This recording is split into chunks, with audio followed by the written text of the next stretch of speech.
Hello everyone, আজ খুব ঝটপট বানানোর জন্য একটা রেসিপি নিয়ে চলে এসেছি। দেখতেই পাচ্ছ এই ছোটো ছোটো গুঁড়ি আলু, যেগুলো এই শীতকালে নতুন আলু আমরা বলে যেটাকে চিনি, সেটাকে আমি একটুখানি নুন আর অল্প একটু তেল দিয়ে এটাকে আমি বয়েল করে নিয়েছি। মানে পুরোটা না, হাফ বয়েলের মতো করে নিয়েছি। করে নেওয়ার পরে হাতে করে খোলাগুলো আমি ছাড়িয়ে নেব।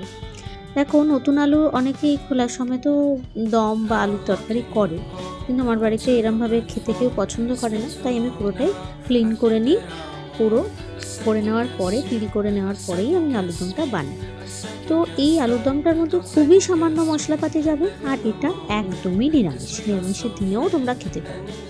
আর এর সঙ্গে লুচি, রাধা পল্লবী, পরোটা, যাই হোক সব দিয়ে তোমরা এটা খেতে পারো।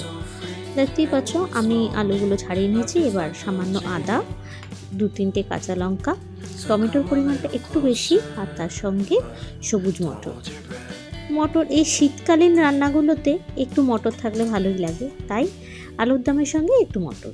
তেলটা গরম করতে দেবো কড়াইতে, আর আলুটা ভালো করে ভেজে নেব। হ্যাঁ, আমি সর্ষের তেল নিচ্ছি, কারণ আলুর দম রান্নার সময় একটু সর্ষের তেল ইউজ হলে বেশ স্বাদে গন্ধে দুটোই বেশ ভরপুর লাগে।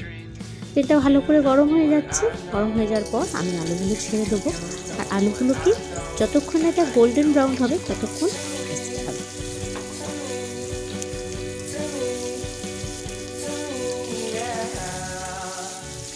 তোমরা তোমাদের বাড়িতে কীরমভাবে আলুর দম বানাও সেটাও আমার সঙ্গে শেয়ার করো। আলুর দম তো নানান রকমভাবে বানানো যায়।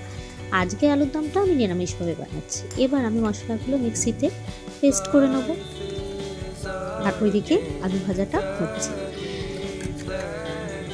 ততক্ষণে আমি মিক্সিটার মধ্যে সব মশলাগুলো দিয়েই দিলাম। মিক্সিতে পেস্ট করা আমার হয়ে গেছে। এই দেখতেই পাচ্ছ বেশ খানিকটা আলুর রং চেঞ্জ হতে শুরু করেছে। পাতাগুলোর জন্য কড়াইটা ভালো করে দেখা যাচ্ছিল, তাই জন্য একটুখানি মানি প্ল্যান্টটাকে সরিয়ে দিলাম। অ্যাকচুয়ালি হয় কি, নিজেই যখন ক্যামেরাম্যান হতে হয়, নিজেই যখন কুকিং করতে হয়, তাই সব দিকটা নিজেকেই খেয়াল রাখতে হয়।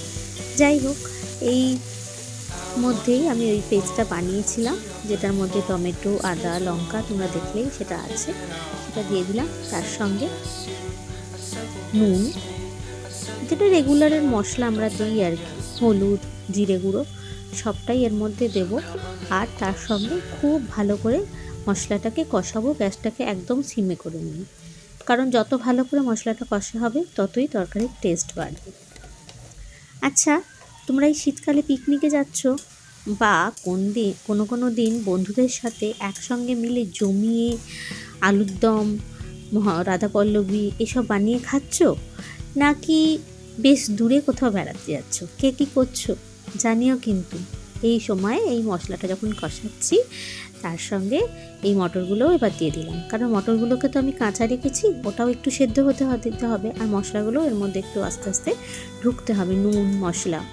আর মটরটা একটু সেদ্ধ থাকলেই ভালো লাগে, পুরোপুরি গলে গেলে ঠিক ভালো লাগবে না। তাই জন্যে আলুগুলো যখন মুখে পড়বে, তার সঙ্গে মটরটা একটু শক্ত থাকলে খেতে টেস্ট হবে। মশলাটা দেখো আমার অলমোস্ট পুরো কষানো হয়ে গেছে, সাইড থেকে পুরো তেল বেরিয়ে এসছে। সেই মুহূর্তে আমি আরও একটু সময়ের জন্য এটাকে গ্যাসটাকে সিমে করে ঢেকে দিলাম। দেখো, এবার পুরোপুরি আমার মশলা কষানো ডান। আমি এগুলোটাকে আবার একটু নাড়াচাড়া করে নিয়ে আমি একটুখানি উষ্ণ গরম করে নেওয়া জল এর মধ্যে দিয়ে দেব। এই আলুর দমটা আমি আর এক রকমভাবেও বানাই, সেটা হচ্ছে দই দিয়ে। সেটাও বেশ সুন্দর টেস্ট হয়, তবে ওটা একটু ঝাল মিষ্টি মতন হয়, কারণ যেহেতু ওটা টক দই দিই, তার সঙ্গে অল্প একটু চিনি দিতে হয়।